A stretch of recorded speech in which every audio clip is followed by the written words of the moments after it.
दोनों की veg constraint में क्या होगा कि एक ब्लॉक चल रहा है, दूसरा भी उसके साथ चल रहा है, तो एक की वजह से दूसरा चल रहा है, तो दोनों की वेलोसिटीज में क्या रिलेशन आएंगे। कल मैंने कोई एग्जांपल लिया था, आज एक और ले लेता हूँ। जैसे मान लो ये वेज है, ये वेज इस बार फिक्स नहीं है, ये फिक्स नहीं है। इसके ऊपर क्या है ना कि एक ऐसे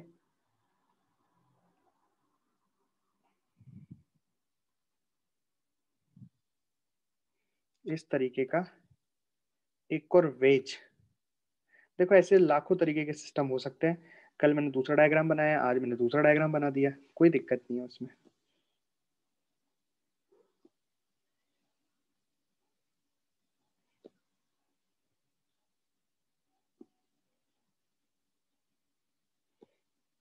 इस तरीके से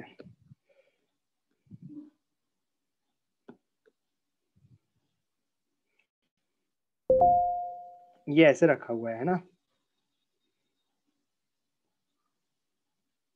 ऐसे। और इसके साइड में इसको सपोर्ट करने के लिए दीवार भी है कि भाई इधर उधर फिसले ना ये, इसलिए इसको सपोर्ट करने के लिए दीवार भी है।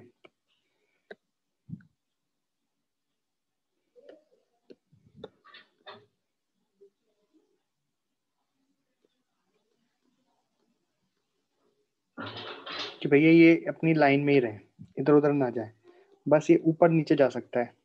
ऐसे दीवार लगा दी हमने यहाँ पे, है ना, सपोर्ट करने के लिए इसको।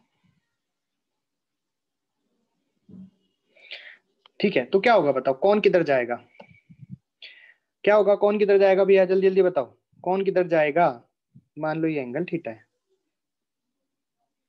तो ये वाला ब्लॉक पीछे जाएगा, ऑब्वियस है, और ये वाला ब्लॉक नीचे आएगा। तो एक की वेलोसिटी v1 मान लेते हैं, एक की वेलोसिटी v2 मान लेते हैं, एक की वेलोसिटी a मान लेते हैं, एक की वेलोसिटी v मान लेते हैं, किसी का कुछ ही मान लेते हैं। इसकी वेलोसिटी v1 मान लेते हैं और इसकी वेलोसिटी v2 मान लेते हैं। तो यहाँ पे ये वाला वेज नीचे आएगा, तो ये पीछे खिसकेगा, बहुत भारी है, नीचे आएगा और ये पीछे खिसकेगा, फ्रिक्शन है नहीं। भाई कैसे लगाएगा फोर्स, वो भी देख लो। देखो ये क्या करेगा, यहाँ से नॉर्मल इसको से धक्का मारेगा, तो नॉर्मल का जो ये वाला कंपोनेंट है, नॉर्मल का जो ये वाला कंपोनेंट है, नॉर्मल का कंपोनेंट कर रहा हूं मैं, नॉर्मल का जो ये वाला कंपोनेंट है वो इस वेज को पीछे ले जाएगा। भाई ये जो ऊपर वाला वेज है, नीचे वाले वेज में से नॉर्मल लगाएगा, धक्का मारेगा, उसका ये वाला कंपोनेंट इसको इधर खिसकाएगा, तो ये इधर खिसकेगा। ठीक है, तो v1 v2 में रिलेशन निकालना है, तो क्या कॉन्सेप्ट होता है वो मैं आपको समझाने जा रहा हूँ। वेज कंस्ट्रेंट हम कैसे लगाते हैं वो मैं आपको समझाने जा रहा हूँ। तो वेज कंस्ट्रेंट में कॉन्सेप्ट होता है कि कांटेक्ट सरफेस के परपेंडिकुलर वेलोसिटीज सेम होनी चाहिए। कौन, दोबारा सुन लो, मैं लिख भी देता हूं, कांटेक्ट सरफेस के परपेंडिकुलर वेलोसिटीज सेम होनी चाहिए। कांटेक्ट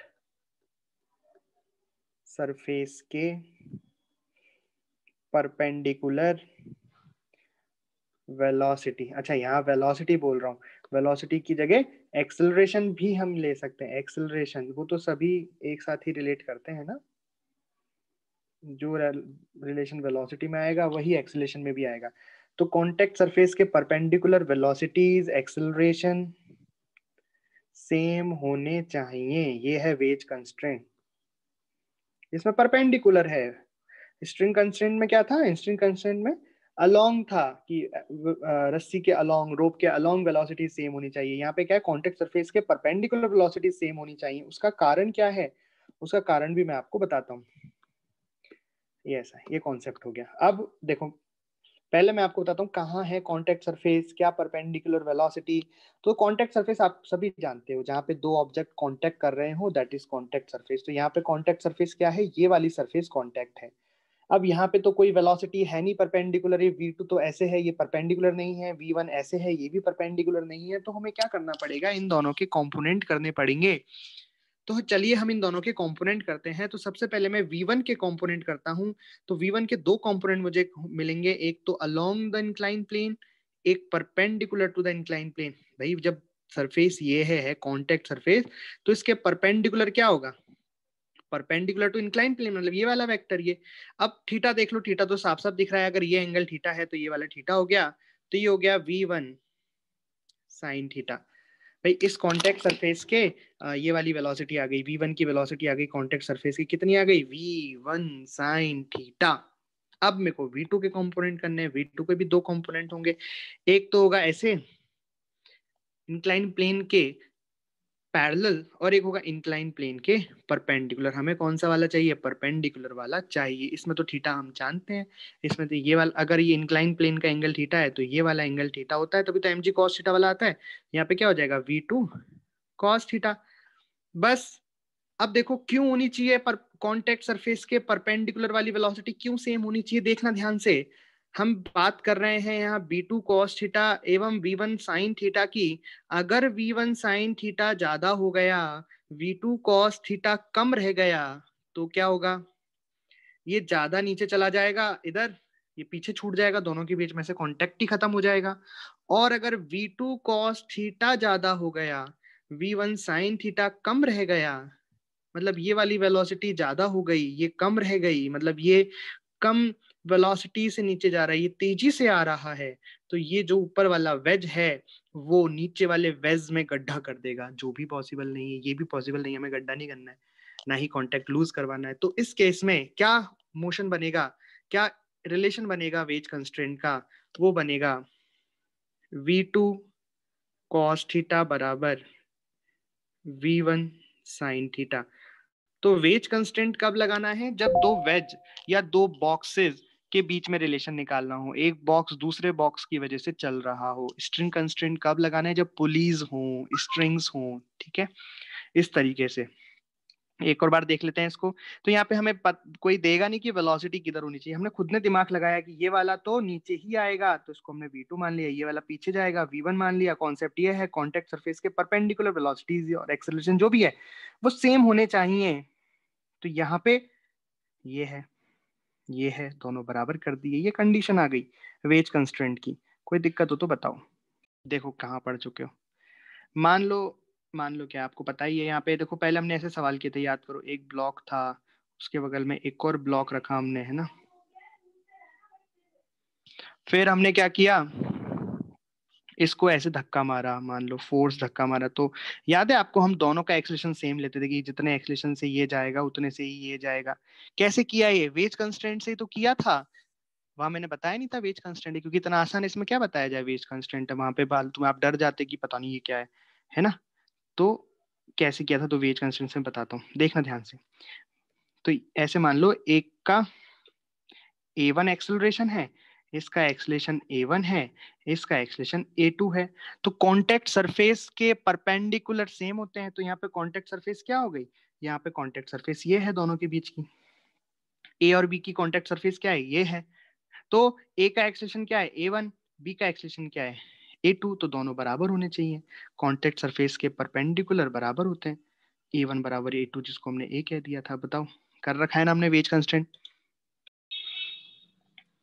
तो इसमें आपको एक्सेलरेशन बताना है, एक्सेलरेशन क्या होगा, ठीक है। तो बताओ, पहले तो बताओ किधर होगा एक्सेलरेशन। ऑब्वियस है ये वाला ब्लॉक तो इधर जाएगा,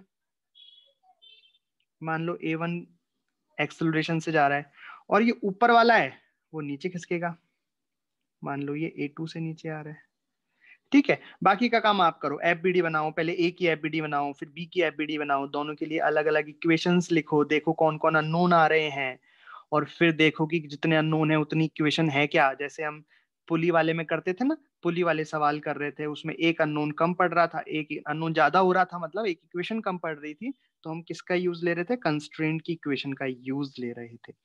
उस तरीके से होगा ये सवाल, करो, है ना। बाकी रही इसमें थीटा की बात, तो यार थीटा निकालना तो 10वीं क्लास में सीखते हैं अपन, कैसे, मतलब थोड़ा थीटा निकालना तो फिजिक्स तो है नहीं, थीटा निकालना तो ज्योमेट्री है, तो अपन थोड़ा अगर शांति से देखें ना तो थीटा आराम से निकल जाता है।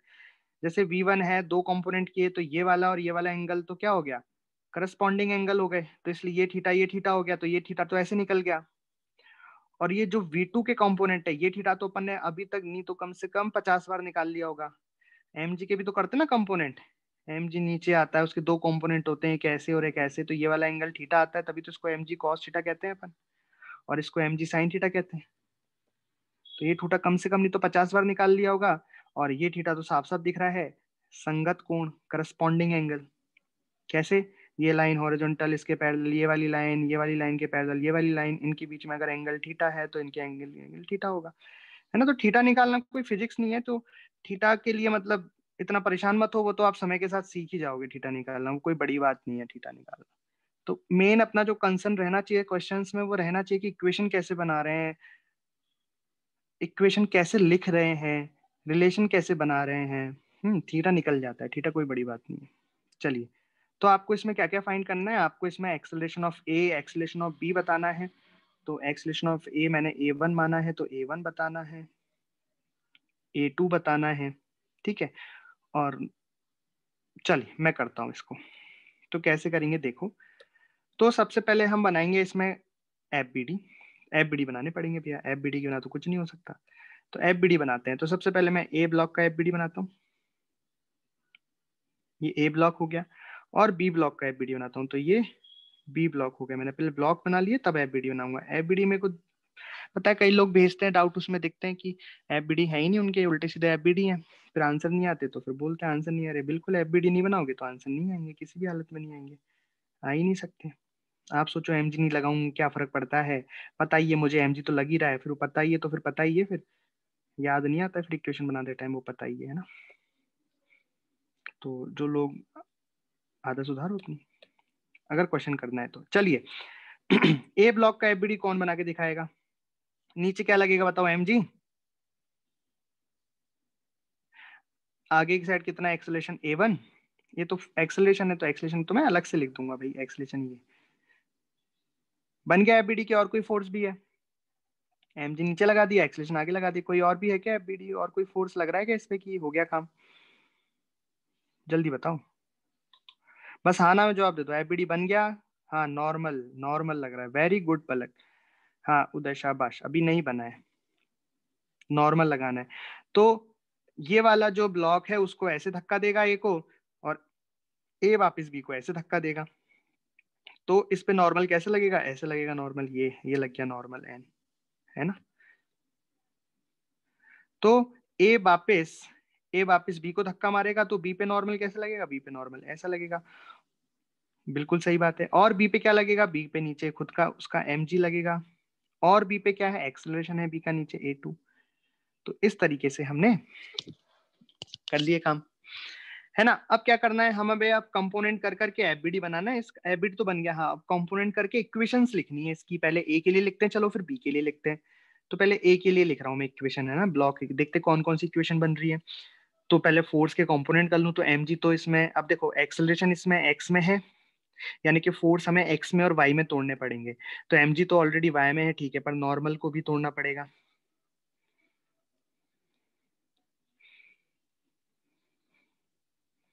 तो नॉर्मल का एक कंपोनेंट इधर, एक कंपोनेंट इधर। अब इसमें वापस से थीटा निकालना पड़ेगा। निकालो थीटा, भाई कितना आएगा, जल्दी से बताओ थीटा कितना आएगा। कौन सा थीटा निकालना है आपको, आपको ये वाला थीटा निकालना है, जल्दी से बताओ कितना आएगा। ये वाला थीटा बताओ कितना आ जाएगा जल्दी से, दिल जीत लिया आपने मेरा। चलो, तो नॉर्मल ऐसे लगाया मैंने, है ना, ये नॉर्मल ऐसे लगाया मैंने ऐसे, ठीक है। और ऐसे ये वाला एंगल हमें 37 दे रखा है, ये वाला एंगल हमें 37 दे रखा है, ठीक है। और हमने कंपोनेंट कैसे किए, हमने कंपोनेंट एक तो किया है इधर और एक किया है नीचे। तो एंगल निकाल लेता हूं मैं तो पहले ना, बाद में कर लूंगा कंपोनेंट। तो एंगल देख लो यार, देखो ये 37 हो गया, ये तो 90 हो गया, क्योंकि वो तो कॉन्टेक्ट सरफेस के परपेंडिकुलर होता है ना नॉर्मल, ठीक है। ये 37 हो गया, ये 90 हो गया, तो ये 53 हो गया। तो एकांतर कोण ये भी 53 हो गया। और यही मैंने आपसे पूछा था कि ये वाला एंगल कितना होगा, तो 53 आ जाएगा यहाँ पे। तो यहाँ कितना लिख दूं, 53, ठीक है, इस तरीके से। तो जैसे ये एकांतर कोण हो गया, तो यहाँ पे जितना एंगल हो जाएगा, यहाँ पे इतना एंगल हो जाएगा, यहाँ कितना एंगल हो जाएगा, 53 हो जाएगा, तो यहाँ पे भी कितना हो जाएगा, 53 हो जाएगा। ऐसे निकाल ली मैंने एंगल, ओके। किसी को प्रॉब्लम है एंगल में तो पूछ लीजिए।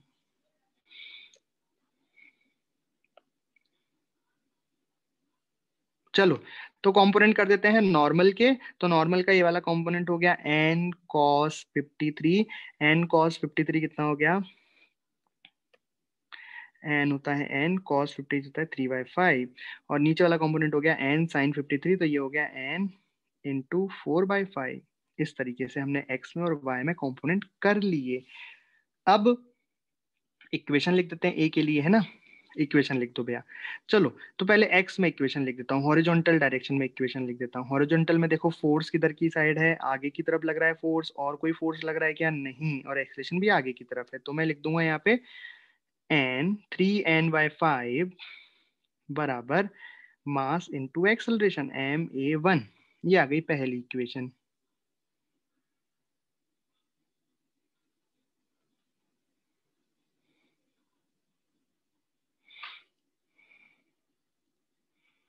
ठीक है क्या? अब मैं इक्वेशन बना दूंगा वर्टिकल में। तो वर्टिकल में तो कोई एक्सेलरेशन है ही नहीं। अच्छा, आप वर्टिकल में एक नॉर्मल लगाना भूल गए हम क्या? भाई नॉर्मल जो ग्राउंड से लगेगा, ग्राउंड से लगेगा ना। भाई ये सब मिलके ग्राउंड पे धक्का मारेंगे तो ग्राउंड भी तो ऊपर धक्का मारेगा। तो एक नॉर्मल ग्राउंड से भी आएगा ऊपर की साइड, एन जी बोल देते हैं अपन। ठीक है, तो वर्टिकल में क्या क्या लग गया? ऊपर की साइड तो लग गया एन जी, कोई एक्सेलरेशन है नहीं तो दोनों साइड फोर्स बैलेंस हो जाएंगे। ऊपर लग गया एन जी, नीचे क्या क्या लग गया? नीचे हो गया 4n/5 प्लस एम जी। ये दूसरी इक्वेशन हो गई। ठीक है, वर्टिकल में ए के लिए बना ली हमने दो इक्वेशन, है ना। अब किसके लिए बनानी है इक्वेशन? बी के लिए। तो जल्दी से बना दो, कमेंट बॉक्स में लिख के भेज दो कि हाँ भाई ये होगी बी के लिए इक्वेशन। देखते हैं फिर, चेक करते हैं किस किस की सही है, मजा आएगा, है ना। चलो, बिल्कुल सही बात है, कंपोनेंट करने पड़ेंगे तो कंपोनेंट करते हैं। तो ये एंगल हमें 37 पता है, और ये हो गया नॉर्मल ऐसे। ठीक है, तो ये हो गया 37।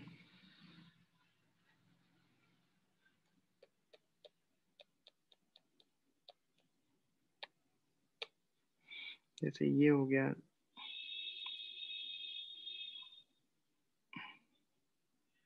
यहाँ पे 90 डिग्री, क्योंकि नॉर्मल है ना, ये एन है। और ये कितना हो गया? ये 37 हो गया। ठीक है, थोड़ा पतला। हम्म तो अब कंपोनेंट कैसे करें देखो। तो नॉर्मल के दो कंपोनेंट होंगे। तो एक कंपोनेंट तो किस दिशा में हो रहा है? एक कंपोनेंट तो इस दिशा में हो रहा है, एक कंपोनेंट इस दिशा में हो रहा है। बहुत बढ़िया। तो हमें एंगल निकालना है, या तो ये एंगल निकाल लें या ये वाला निकाल लें। अब ये 37 है तो ये वाला कितना आएगा? ये वाला आ जाएगा 53। ये फॉर्मूला हो गया। आगे से इस फॉर्मूले का यूज करेंगे तो एंगल निकल के आ जाएगा, है ना। तो यहाँ पे नॉर्मल के दो कंपोनेंट हो गए, एक तो इधर की तरफ और एक ऊपर की तरफ। ये वाला एंगल कितना आ गया? 53 आ गया। तो ये कितना हो गया? N cos 53, N into 3/5। और ये कितना हो गया ऊपर? एन साइन 53, यानी कि एन इंटू 4/5। इस तरीके से। अच्छा, बी का एफबीडी कंप्लीट है क्या? बी ब्लॉक का एफबीडी की कोई एक नॉर्मल छूटा हुआ है, एक नॉर्मल छूटा हुआ है ना, जो साइड में दीवार से लगेगा, साइड में दीवार से लगेगा वॉल से। N W. भाई ये बॉल में धक्का मारेगा तो वॉल वापस इसको धक्का मारेगी। अरे मारेगी क्या? देखो ये नीचे आएगा ऐसे, बॉल वॉल के धक्का मारेगा तो वॉल इसको वापस धक्का मारेगी, तो वॉल वाला नॉर्मल भी तो आएगा। पूछा भी तो था। ठीक है, अब चलो बी के लिए इक्वेशन लोगों ने भेजी है, एक एक ही भेजी है। दो दो भेजनी चाहिए थी ना, हॉरिजॉन्टल और वर्टिकल। चलो कोई बात नहीं, मैं बना देता हूँ। तो सबसे पहले मैं हॉरिजॉन्टल बना देता हूँ, है ना। हॉरिजॉन्टल डायरेक्शन में इक्वेशन। तो हॉरिजॉन्टल में देखो फोर्स कौन कौन से लग रहे हैं ना, मैं बताता हूँ। तो आगे की तरफ तो लग रहा है एन इंटू 3/5। इधर लग रहा है वॉल का फोर्स। एक्सलेशन तो पर नीचे है, यानी कि हॉरिजॉन्टल डायरेक्शन में तो ये कैसा है? इक्विलिब्रियम में है। अरे बहुत बढ़िया। अगर इक्विलिब्रियम में तो कितना हो गया? ये 3n/5 बराबर NW। तीसरी इक्वेशन हो गई, है ना। भाई हॉरिजॉन्टल डायरेक्शन में तो कहीं चल ही नहीं रहा है, ये तो वर्टिकल में चल रहा है। ठीक है, तो वर्टिकल में इक्वेशन बनाते हैं। अब हॉरिजॉन्टल में तो बन गई इक्विलिब्रियम की, है ना। वर्टिकल में देखो कौन कौन से फोर्स लग रहे हैं। नीचे लग रहा है mg, ऊपर लग रहा है 4। ये n है रे, एन है, ये एन के कंपोनेंट किए ना हमने, एन इंटू 4/5। तो बट एक्सलेशन तो नीचे है, तो नीचे की डायरेक्शन को पॉजिटिव मानते हुए एम जी माइनस 4n/5 बराबर ma2। ये चौथी इक्वेशन हो गई। बताओ, 4 इक्वेशन में किसी को कोई दिक्कत है क्या भैया? मतलब आप लोगों ने कैसे बनाई थी इक्वेशन में देखूं? चलो आगे चलते हैं इसमें। तो अननोन कितने गिनते हैं?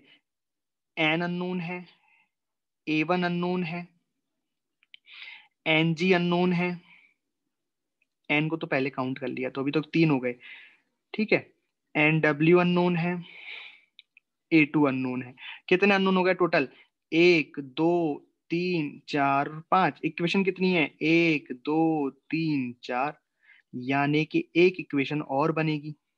एक इक्वेशन और कहाँ से बनेगी? वो बनेगी A1 A2 के रिलेशन से।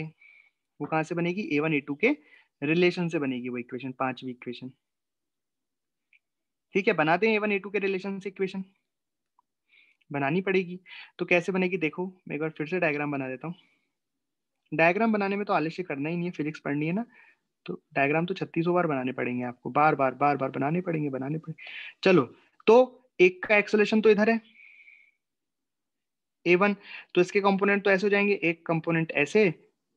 देखो कॉन्टेक्ट सरफेस ये है ना, इस बार कॉन्टेक्ट सरफेस के परपेंडिकुलर और कॉन्टेक्ट सरफेस के पैरेलल। और ये तो चलो ये हो गया। और रही बात दूसरी A2। A2 ऐसे है। A2 के भी दो कंपोनेंट हो जाएंगे, एक तो ऐसे हो जाएंगे और एक ऐसे हो जाएगा। इस तरीके से दो कंपोनेंट हो जाएंगे, दो ही होते हैं कंपोनेंट। तो हमें एंगल कौन सा पता है? ये एंगल पता है 37 है। तो अगर ये एंगल 37 है, तो ये वाला भी कितना हो गया? संगत कोण 37 डिग्री।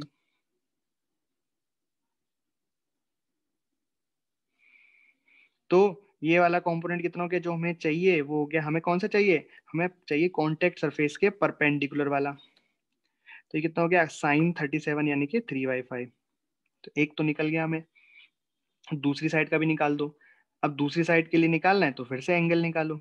बताओ एंगल, दूसरी साइड का कंपोनेंट बताओ कितना होगा जो हमें चाहिए, जल्दी से देखते कौन सही बताता है। देखो यहाँ पे मैंने एंगल निकाल लिया भाई। A2 नीचे है, इसके दो कंपोनेंट किए ऐसे और ऐसे। ये कितना है? थीटा। ये थीटा है। तो ये वाला कितना हो जाएगा? 90 माइनस थीटा। तो ये कितना आ जाएगा? थीटा। और थीटा कितना है? 37 डिग्री। तो ये 37 के हिसाब से कंपोनेंट कर दिए, तो आंसर आ गया। बस अब क्या करना है? दोनों को बराबर, क्योंकि दोनों कॉन्टेक्ट सरफेस के परपेंडिकुलर हैं। तो A1 3/5 बराबर A2 4/5। तो हमारी पांचवी इक्वेशन बन गई A1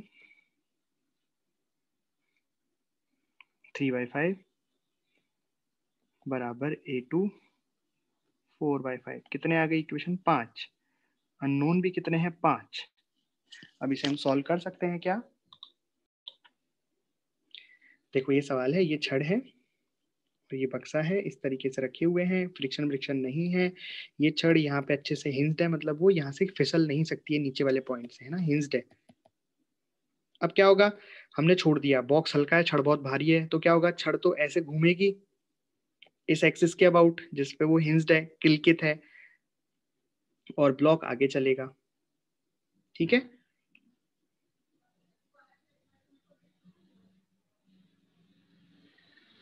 आपको क्या करना है? रिलेशन बताना है इन दोनों की वेलोसिटीज में, कि मान लो इसकी वेलोसिटीज आगे की तरफ है VV।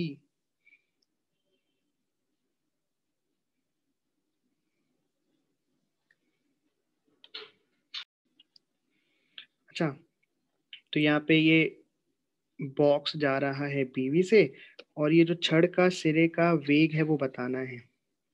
छड़ का ये सिरा है, उसका वेग क्या होगा? बॉक्स का वेग दे रखा है VV। छड़ छड़ के सिरे का वेग बताना है। अच्छा, मान लो ये छड़ ऐसे घूम रही है, मान लो छड़ ऐसे घूम रही है ना, तो छड़ का वेग कैसा होगा? यहाँ पे इस तरीके से होगा VA। तो VA और BV में रिलेशन बताना है।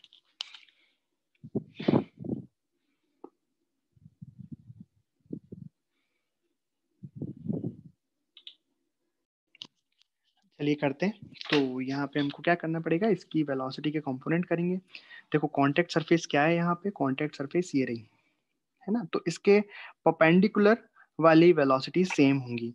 तो यहाँ पे किसके कंपोनेंट कर दें हम? रॉड के पॉइंट, इस वाले पॉइंट के। तो इसके दो कंपोनेंट होंगे वेलोसिटी के, एक ऐसे हो जाएगा और एक ऐसे हो जाएगा। अब एंगल देख लो। तो अगर ये 37 है, ये तो 90 होगा। ठीक है।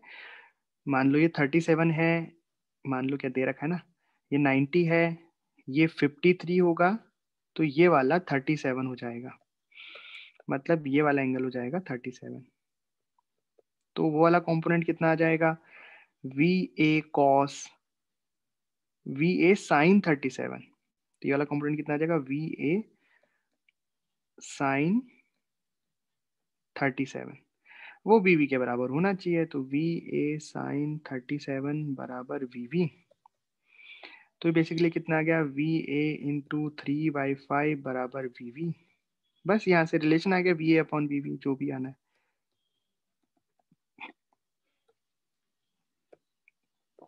ठीक है, कोई डाउट?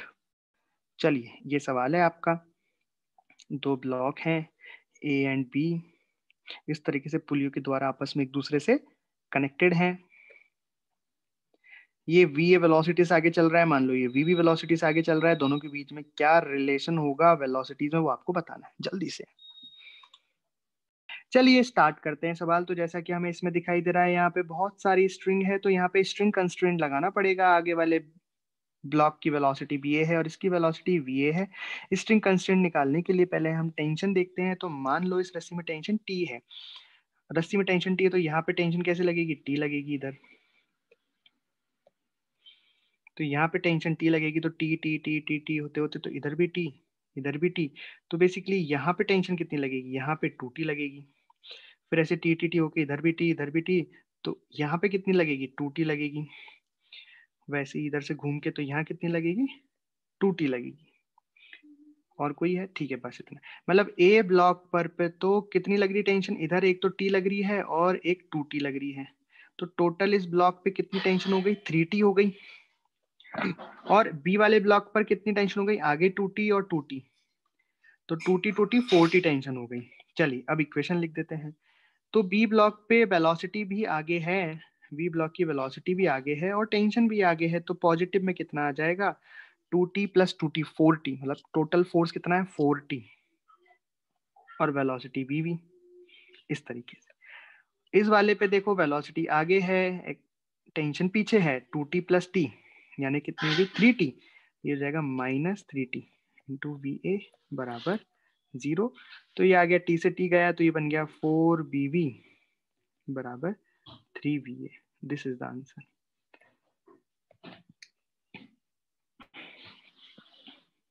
हाँ पूछो, डाउट पूछो भाई, डाउट पूछो, किसको क्या दिक्कत आई बताओ। रिलेशन बी और बीबी के बीच में रिलेशन बताइए। चलिए रिलेशन निकालते हैं ना। तो क्या करना पड़ेगा हमें, पहले तो टेंशन देखनी पड़ेगी कितनी कितनी कहाँ कहाँ क्या क्या टेंशन लग रही है, और फिर इसमें टी डॉट पी बराबर 0 करेंगे। ठीक है, तो यहाँ पे टेंशन टी मान लेते हैं, तो यहाँ पे टेंशन कितनी लग रही है, टी इस रस्सी की टी। तो अब ये tension T T T T घूम के ऐसी जगह, तो यहाँ पे भी टी, यहाँ पे भी टी, तो यहाँ कितनी हो गई 2t। वैसे ही टी टी टी, तो यहाँ भी 2t, यहाँ भी 2t, और यहाँ भी 2t। तो कुल मिला के कितने हो गए, 2 4 6 8t। और ऊपर ही वेलोसिटी है तो क्या लिखेंगे, 8t va, और यहाँ पे अपोजिट तो t va बराबर 0, तो यह आ जाएगी 8va माइनस वी, 8va बराबर V, right. This is the answer. तो पहली बात, स्प्रिंग फोर्स कब आएगा, जब सिस्टम में स्प्रिंग होगी। सिंपल, स्प्रिंग फोर्स तभी तो लगेगा जब स्प्रिंग होगी, बिना स्प्रिंग के स्प्रिंग फोर्स नहीं लगेगा। स्प्रिंग कैसी होती है, वैसे तो दो तरह की स्प्रिंग होती है। ऐसी स्प्रिंग आपने देखी होगी पेन वगैरह में लगी होती है, मोटरसाइकिल में सॉकर लगे होते हैं वहां पे ऐसी स्प्रिंग होती है ना। और एक स्प्रिंग रहती है स्पाइरल वाली, ऐसी, ये भी आपने हो सकता है कभी किसी खिलौने वगैरह में कहीं देखी हो। तो अभी ये वाली स्प्रिंग होती है स्पाइरल, और ये वाली होती है हेलिकल स्प्रिंग, है ना। हम अभी हेलिकल के बारे में बात करेंगे, इस बारे में बात करेंगे, ठीक है। स्पाइरल कभी बाद में पढ़ेंगे, अभी हेलिकल। तो कुछ टर्म्स हैं जिनके बारे में मैं आपको बताता हूँ। सबसे पहले आता है natural length of the spring,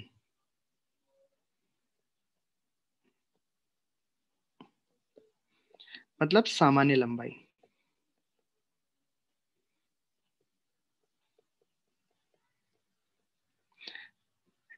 जिसको जनरली हम एल से लिख देते हैं कि नेचुरल लेंथ एल है। अब नेचुरल लेंथ क्या होती है वो समझो। तो नेचुरल लेंथ वो लेंथ है जब स्प्रिंग को हमने ना तो दबा रखा है ना ही खींच रखा है, उस वक्त स्प्रिंग की जो भी लेंथ होगी वो उसकी नेचुरल लेंथ कहलाएगी। जैसे आपने स्प्रिंग पड़ी हुई है कहीं, वो पड़ी हुई है ऐसे टेबल पे पड़ी हुई है स्प्रिंग, है ना, ये पड़ी हुई है स्प्रिंग, इस पे ना तो कोई इसको दबा रहा है ना कोई इसको खींच रहा है, ठीक है, ये कहलाती है इसकी नेचुरल लेंथ। तो बताओ नेचुरल लेंथ में स्प्रिंग पे कोई फोर्स लगेगा क्या, या स्प्रिंग किसी पे कोई फोर्स लगाती है क्या नेचुरल लेंथ में? नहीं भाई, पड़ी हुई है स्प्रिंग, जब तक उसको दबाओगे नहीं या खींचोगे नहीं वो स्प्रिंग फोर्स नहीं लगाएगी। तो नेचुरल लेंथ पे एनएल से लिख देते हैं, NL natural length. Natural length में जो स्प्रिंग फोर्स होगा वो कितना हो जाएगा, 0। भाई ना स्प्रिंग दबी हुई है ना खींची हुई है, तो ये स्प्रिंग फोर्स नहीं लगाएगी, ठीक है, ओके। चलो अब आगे चलते हैं। तो स्प्रिंग फोर्स लगाती कितना है, कैसे लगाती है, वो मैं आपके बताता हूं। कि मान लो ये कोई स्प्रिंग है और इससे कोई एक ब्लॉक कनेक्ट है, ऐसे धरती पे रखा है, ठीक है। अभी स्प्रिंग कैसे है, नॉर्मल लेंथ में स्प्रिंग, स्प्रिंग कैसी है, नॉर्मल लेंथ है स्प्रिंग की, मतलब स्प्रिंग ना खींची हुई है ना दबी हुई है, मतलब मस्त ऐसे है, ठीक, नॉर्मल लेंथ में, नेचुरल लेंथ में, नॉर्मल लेंथ नेचुरल लेंथ इसको किसी भी नाम से बुला सकता है। तो क्या अभी इस पे कोई फोर्स होगा क्या, नहीं, कोई फोर्स नहीं होगा, no spring force, no spring force on block. इस बक्से पर कोई फोर्स लगाएगी क्या स्प्रिंग, नहीं, ये तो बस कनेक्टेड है, कनेक्टेड में थोड़ा ना लगाएगी, हाँ। लेकिन अगर इसे खींच दिया जाए, कैसे, जैसे मान लो ये ब्लॉक की ये नेचुरल लेंथ है यहाँ पे, ठीक है, अब मैंने क्या किया, स्प्रिंग को खींच दिया,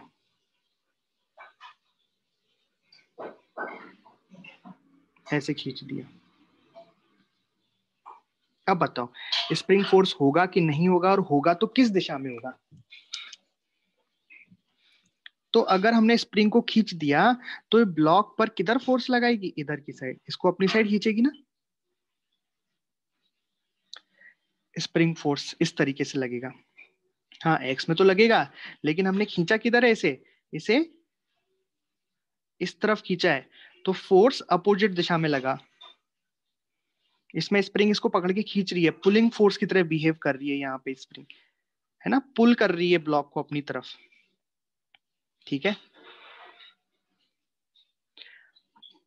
अच्छा, और जितना ज्यादा इसे हम खींचते जाएंगे, स्प्रिंग को जितना ज्यादा हम खींचते जाएंगे, ये फोर्स उतना ही बड़ा होता जाएगा। तभी तो होता है कई बार कोई बड़ी मोटी सी स्प्रिंग होती है किसी सॉकर की, या कोई एक्सरसाइज करने वाली आती है कि स्प्रिंग, उसको हम खींचते हैं तो स्टार्टिंग में हल्की से तो खिंच जाती है, फिर नहीं खिंचती, क्योंकि जैसे जैसे ये खिंचती जाएगी ना स्प्रिंग, मतलब ये एक्स नॉर्मल लेंथ थी मान लो, ये लेंथ तो नॉर्मल लेंथ है, उसके बाद ये एक्स जैसे जैसे बड़ा होता जाएगा वैसे वैसे ये जो स्प्रिंग फोर्स है ये भी बड़ा होता जाएगा, ठीक है। तो दो बातें हमें पता लगी कि देखो एक्स अगर इस दिशा में है, मतलब एक्स अगर इस दिशा में है, दिख रहा है आपको, यहाँ पे मैंने हाईलाइट किया है, तो फोर्स इसके अपोजिट डायरेक्शन में है, मतलब जिधर आप स्प्रिंग को खींचोगे उसके अपोजिट दिशा में फोर्स लगाएगी स्प्रिंग, स्प्रिंग को आपने आगे खींचा तो स्प्रिंग पीछे फोर्स लगाएगी, और जितना ज्यादा खींचोगे उतना ज्यादा लगाएगी। चलो दूसरा केस भी ले लेते हैं कि इस बार दबा दिया हमने स्प्रिंग को, मान लो इस बार हमने स्प्रिंग को ऐसे ऐसे दबा दिया, तो बताओ इस बार क्या होगा, स्प्रिंग इस बार स्प्रिंग फोर्स लगाएगी या नहीं लगाएगी,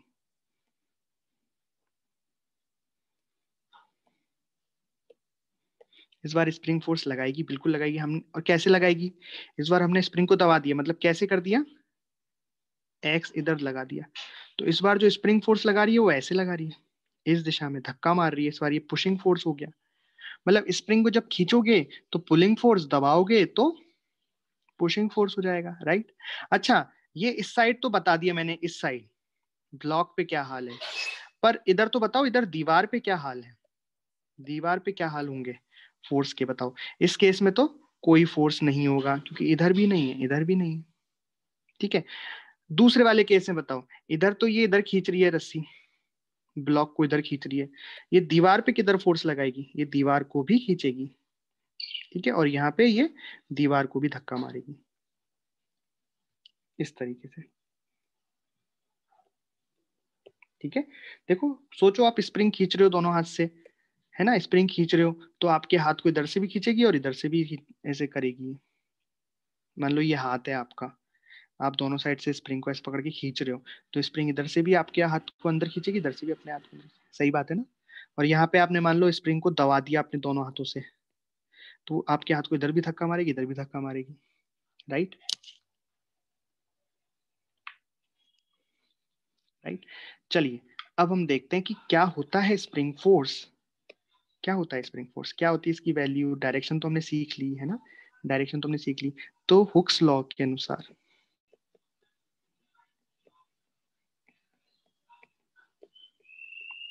जो एफ ऑफ स्प्रिंग होता है, फोर्स स्प्रिंग, बराबर होता है माइनस ऑफ के एक्स के। देखो यहाँ पे दोनों बातें हो गई क्या, के तो यहाँ पे एक स्प्रिंग कांस्टेंट है, के यहाँ पे क्या है, स्प्रिंग कांस्टेंट। मैं लिख दूंगा अभी, के यहाँ पे क्या है, स्प्रिंग कांस्टेंट है, इसको छोड़ो अभी। माइनस क्या रिप्रेजेंट कर रहा है कि एक्स आपका जिस दिशा में होगा उसके अपोजिट दिशा में फोर्स होगा, और डायरेक्टली प्रोपोर्शनल टू एक्स क्या रिप्रेजेंट कर रहा है कि जितना ज्यादा आप स्प्रिंग को खींचोगे नॉर्मल लेंथ से, उतना ज्यादा वो फोर्स लगाएगी, है ना। तो मैं सारी चीजें यहाँ पे लिख देता हूँ कि के क्या है, ये क्या है ना। तो सबसे पहले के क्या है यहाँ पे, यह है स्प्रिंग कांस्टेंट, स्प्रिंग नियतांक।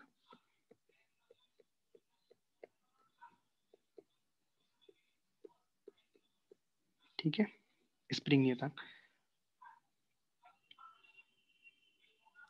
अच्छा, एक्स क्या है यहाँ पे, तो एक्स ध्यान रखना, एक्स क्या है, एक्स एक्सटेंशन या फिर कंप्रेशन, मतलब इलोंगेशन है या कंप्रेशन, खिंचाव है या उसको कितना दबाया है, ये है, मतलब नॉर्मल लेंथ से, from normal length, elongation or the compression from the normal length, natural length।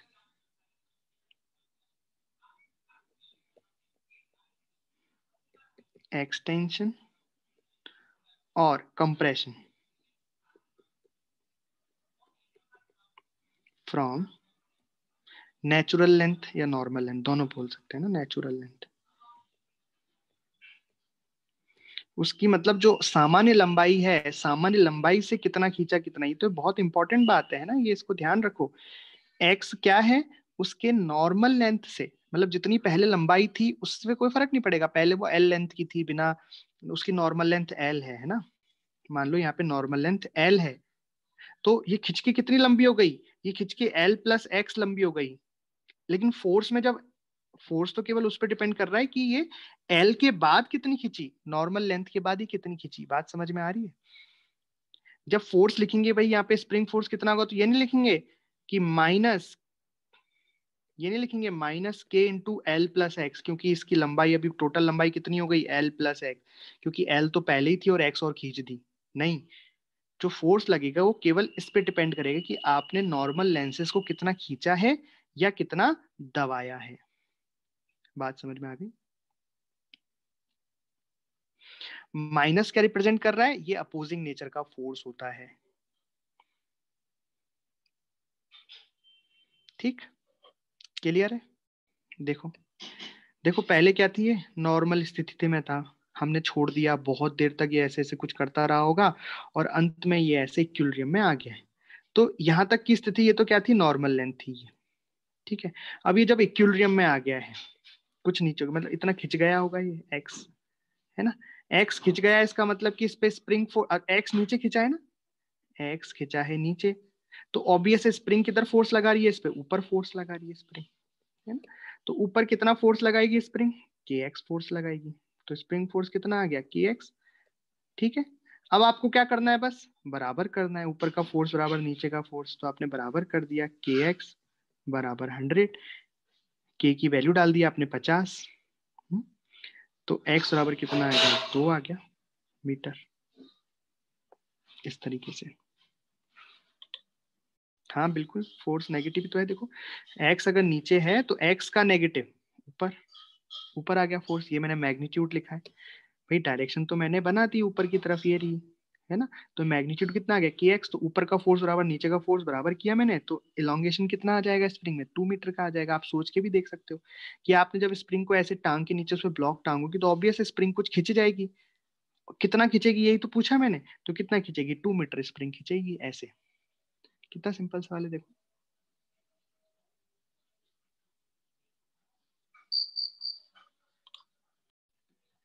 चलिए एक और सवाल करते हैं हमें ना,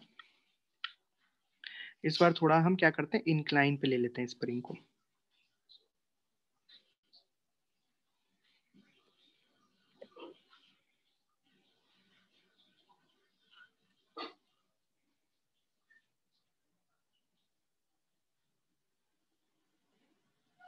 तो यहाँ पे भी ये किस में आ गया, इक्विलिब्रियम में आ गया है। 5 kg का ब्लॉक है और इक्विलिब्रियम में आ गया। इसका एंगल मैंने मान लिया, मान लो एंगल है 37 डिग्री, ठीक है। और के आपका है 1000, के है 1000, ये ब्लॉक है 5 kg का। के की वैल्यू हाँ अलग अलग स्प्रिंग के लिए अलग अलग होगी, वो मतलब के तो सवाल में दिया रहता है, मतलब के बेसिकली मैन्युफैक्चरर जो स्प्रिंग का है, स्प्रिंग को जिस कंपनी ने बनाया है वो देखा होगा ना आपने, कई स्प्रिंग तो मोटी मोटी आती हैं, पेन में जो डलती है वो तो पतली सी आती है, तो के की वैल्यू अलग है सब में। बताओ फाइंड एक्स, तो सिस्टम इक्विलिब्रियम पे है, आपको खिंचाव बताना है, स्प्रिंग कितनी खिंच गई, करो जल्दी से। खिंचाव मतलब क्या होता है कि नॉर्मल लेंथ से कितना एक्स्ट्रा बल उसमें लग गया, स्प्रिंग में खिंचाव बताओ। चलिए तो कैसे करेंगे देखो, तो इसमें नीचे तो कितना लगेगा, एम जी साइन थीटा, तो एम जी हो गया 50, साइन 37 हो गया 3/5, तो ये कितना हो गया 30। तो इधर तो कितना लग रहा है 30, इसको बैलेंस कौन करेगा, इधर से स्प्रिंग फोर्स करेगा के एक्स, है ना, क्योंकि खिंचेगा कैसे ये, जैसे नॉर्मल लेंथ तो मान लो इतनी पे होती है, एक्स इधर खिंचा तो स्प्रिंग फोर्स पीछे लगा के एक्स, तो क्या करना है हमें, बस बराबर कर देना है, 30 बराबर के एक्स। तो एक्स कितना आ गया, एक्स बराबर आ गया 30/1000, तो 0.03 मीटर आ गया। और अगर सेंटीमीटर में चेंज करना चाहो तो 3 सेंटीमीटर आ गया। इस तरीके से कोई दिक्कत, ये वाला करो, इसमें आपको स्प्रिंग में दबाव ज्ञात करना है। इक्विलिब्रियम में आ गया सिस्टम, हमने ऊपर से ब्लॉक रख दिया, हाँ जी है ना, जी ले लिया ना, 50, 5 है ना, तो 50 हो गया ना, 50 × 3/5।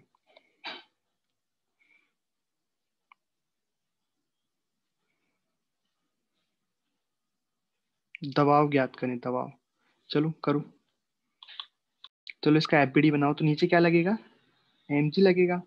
और ये स्प्रिंग दब गई, मतलब एक्स इसका नीचे है, तो फोर्स ऊपर लगेगा, ऑब्वियस है स्प्रिंग को जब दबाओगे तो के एक्स ऊपर की तरफ लगेगा इस बार। तो आपने क्या किया, के एक्स बराबर एम जी, तो एक्स बराबर कितना आ गया, एम जी अपॉन के, ये आ गया दबाव, है ना। एक्स बराबर कितना दबाव आ गया, नीचे की तरफ आ गया, एम जी अपॉन के। स्प्रिंग में खिंचाव ज्ञात करें, find the extension in the spring if the system is in equilibrium. करो जल्दी से बताओ।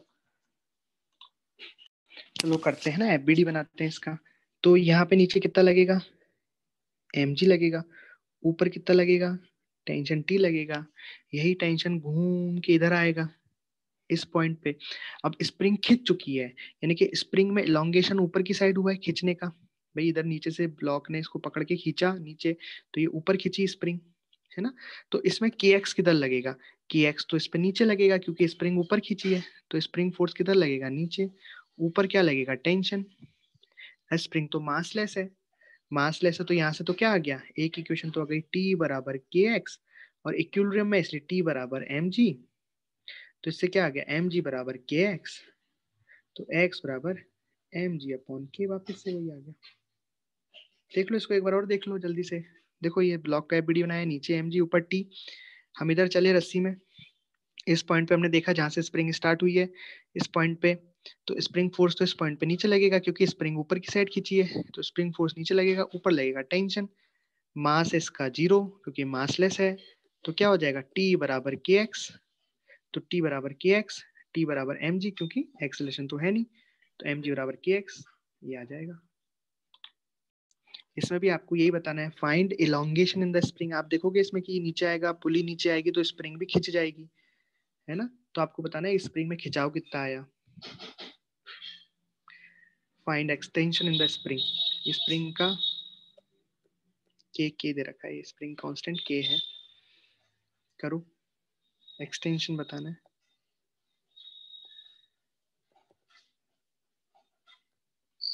Extension in the string. पिछला वाला क्वेश्चन समझ में तो आ गया था ना सभी को। ललित, दोनों का आंसर सही है। चलो देखो इसमें एफबीडी बनाते हैं, इक्विलिब्रियम में है, ठीक है। तो नीचे है mg, ऊपर है टेंशन T, ठीक है। यहाँ तक बात समझ में आई। अब ये टी टी टी टी करके ऐसे जा रहा है, तो मतलब यहाँ पे भी T लगेगा नीचे और यहाँ पे भी T लगेगा नीचे, लेकिन ऊपर कितना लगेगा। अब स्प्रिंग अगर नीचे खींचेगी तो ऊपर कितना लगेगा, kx। तो बेसिकली यहाँ से क्या मिला, 2t बराबर kx, एक इक्वेशन। दूसरी इक्वेशन क्या मिली, t बराबर mg। t को इसमें पुट किया तो क्या मिल गया, 2mg बराबर kx। तो x कितना आ गया, 2mg अपॉन k। इस तरीके से, है ना, सिंपल। तो ये वाला करो, find elongation in the string, string में खिंचाव ज्ञात करो, सिस्टम इक्विलिब्रियम में है।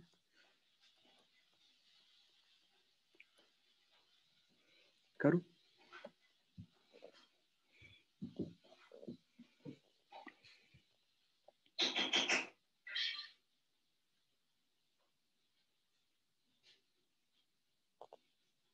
तो इसमें क्या होगा, ये ब्लॉक नीचे फोर्स लगाएगा तो स्प्रिंग नीचे खिंच जाएगी, तो स्प्रिंग फोर्स किधर लगेगा, स्प्रिंग फोर्स लगेगा ऊपर, kx। तो इस पॉइंट से अगर मैं एफबीडी स्टार्ट करूं तो ऊपर कितना लगेगा, kx लगेगा, और नीचे रस्सी खींचेगी टेंशन T से, ठीक है। तो वैसे यहाँ पे भी रस्सी टेंशन T से खींचेगी और यहाँ पे रस्सी टेंशन T से खींचेगी। तो यहाँ T प्लस टी, ये कितना हो जाएगा, 2t। तो यहाँ भी कितना हो जाएगा, 2t, और ये हो जाएगा mg। इस तरह से एफबीडी बन जाएगा। एक बार फिर से देखो एफबीडी, यहाँ पे मैंने टेंशन T मान लिया, रस्सी में टेंशन T है, तो इस पॉइंट का एफबीडी बनाया।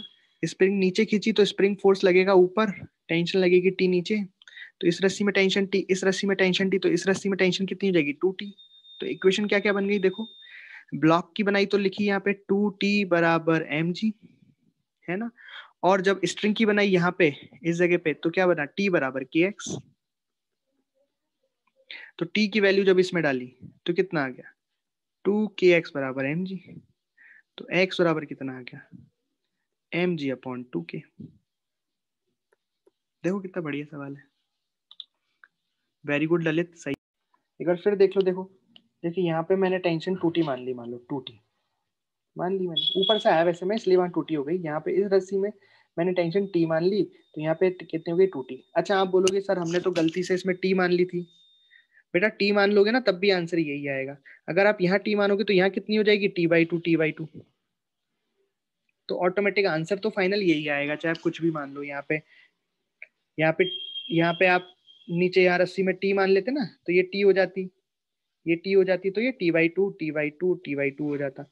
तो ऑटोमेटिक सब कुछ सही आ जाता है ना, कोई दिक्कत नहीं। तो ये क्वेश्चन है, इसमें एक रॉड है, रॉड पे एक रिंग है, रिंग को एक स्प्रिंग से कनेक्ट किया है, स्प्रिंग की नॉर्मल लेंथ L है, ये एंगल थीटा है, ये सब हॉरिजॉन्टल है, मतलब एक टेबल पे रखा हुआ है ये सब।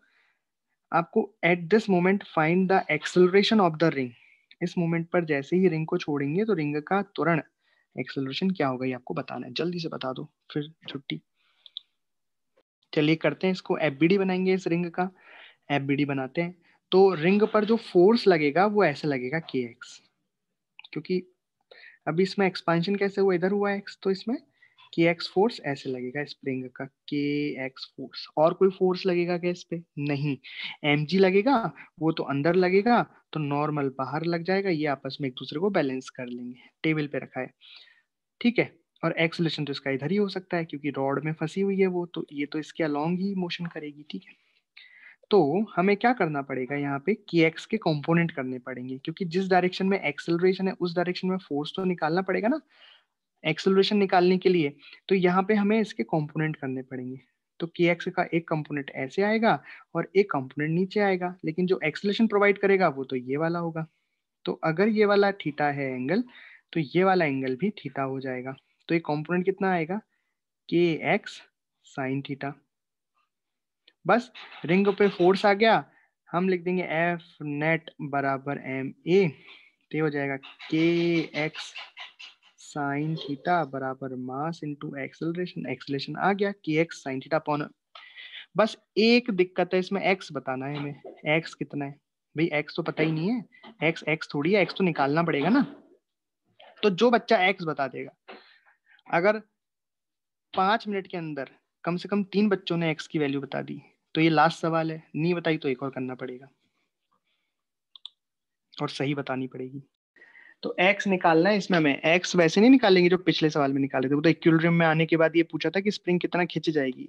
अब ये तो अलग सवाल है, यहाँ पे तो हमने इस तरह से पकड़ रखा है, इक्विलिब्रियम थोड़ी आया है, ऐसे खींच के रखा है हमने। मतलब क्या होगा कि रिंग पहले यहाँ होगी और स्प्रिंग ऐसे होगी। स्प्रिंग नॉर्मल लेंथ में थी, एल लेंथ थी, हम रिंग को जबरदस्ती पकड़ के इधर ले गए। तो अब सिचुएशन ये है, स्प्रिंग यहाँ है, अब स्प्रिंग को छोड़ दिया तो स्प्रिंग इधर आएगी, कितने एक्सेलरेशन से आएगी, इतने एक्सेलरेशन से आएगी। बस एक्स की वैल्यू निकालनी है। तो एक्स की वैल्यू कैसे निकलेगी, तो एक्स क्या होता है, एक्स होता क्या है, एक्स होता है कि नॉर्मल लेंथ से कितना एक्स्ट्रा खिंच गई। तो देखो मैं एक डायग्राम बना रहा हूँ, शायद आपको चमक जाए। ऐसा कोई डायग्राम है अभी, ठीक है, ये स्थिति है। तो ये लेंथ एल है और ये लेंथ स्प्रिंग की नेचुरल लेंथ है और ये एंगल थीटा है और अभी स्प्रिंग ऐसे है। तो ये जो टोटल लेंथ है कितनी हो गई होगी, ये टोटल लेंथ। तो ये क्या है, ये अपना हाइपोटेनियस है, कर्ण है ये, है ना।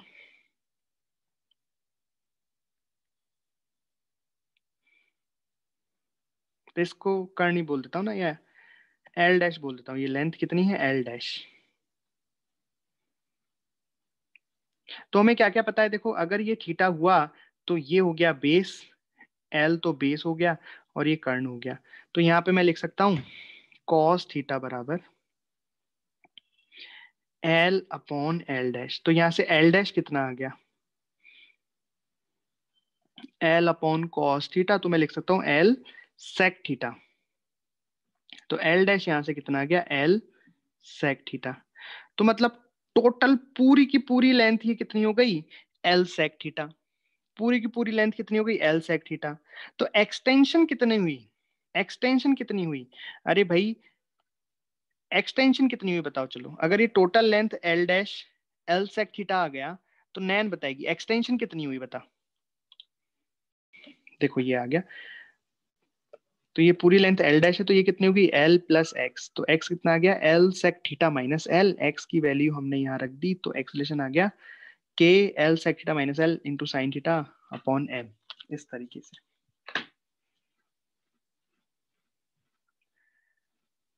ठीक है क्या।